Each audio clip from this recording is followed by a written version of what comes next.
అని చెప్పి అంటున్నారు. అందుకని కృష్ణుడు సేవకుడు. సేవకుడైతే కానీ నాయకుడు కాదు. ఎవరికైనా సేవ చేస్తే కదా పరిమితితో వస్తారు, డబ్బు వస్తే. ఏ లేకపోతే ఎవరు వస్తారని. అందుకని సేవకుడుగా గుర్తింపు పొందినటువంటి వాడు కృష్ణ పరమాత్మ.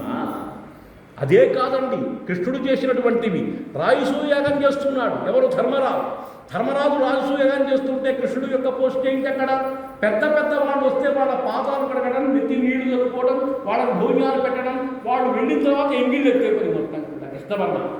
చూడండి, ఇవన్నీ కూడా మనం అనుకుంటాం. సేవయా పరిపూర్ణా ధర్మా. కృష్ణుడు వచ్చి ఎంగిళ్ళు ఎత్తుంటే ధర్మరాజు వచ్చి, బావా నీ చేత ఈ పని చేస్తున్నాను, క్షమించమంటే నా డ్యూటీ ఇదయ్యా అన్నాడు. అవునా? అలాగే వృత్తి ధర్మం. మనం వృత్తి ధర్మాన్ని తప్పకుండా పాటించాలి. మనకు భగవంతుడు విధించినటువంటి వృత్తి ధర్మాన్ని పాటించాలి. ఇదెందుకు నాకు వచ్చింది, ఇదే నా కర్మకు వచ్చింది అనుకోకూడదు. తప్పదు. ఏం చేస్తాం?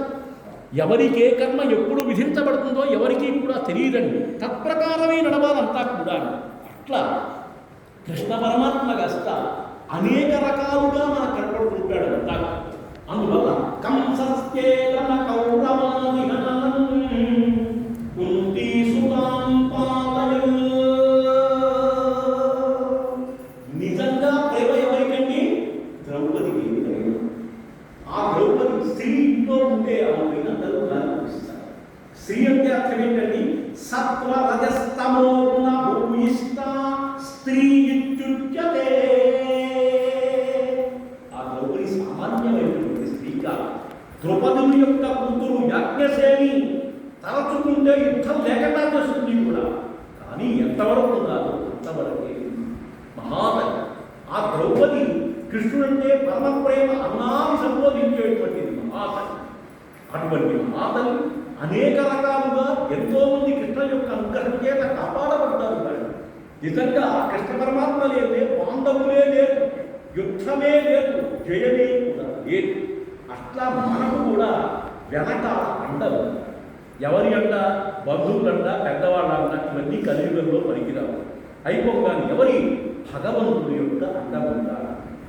భగవంతుడే సర్వరక్షకుడు, భగవంతుడే కాపాడతాడు అనేటువంటి భావం తప్పకుండా ఉంటే మనకు కూడా ఆయన వెంటనే నడుస్తుంటాడు. కొండపైకి వెళ్తున్నాం మనం. నడిచి వెళ్ళేటప్పుడు ఏం చేస్తారంటే అక్కడే కర్పూరం వెలిగిస్తారు. కర్పూరం వెలిగించి నమస్కారం చేసి, స్వామి కొండ ఎక్కుతున్నా మొదలుపెట్టి, తీసుకువెళ్ళేటువంటి బాధ్యత నీదే, ఇదిగో టెంకాయ కొడుతున్నాను, నేను ఎక్కగలను అని ఎక్కకూడదు ఎప్పుడైనా సరే. అక్కడే కూర్చుంటాడు వాడు. అహంకారం పనికిరాదు, అవి 7 కొండలు కదా.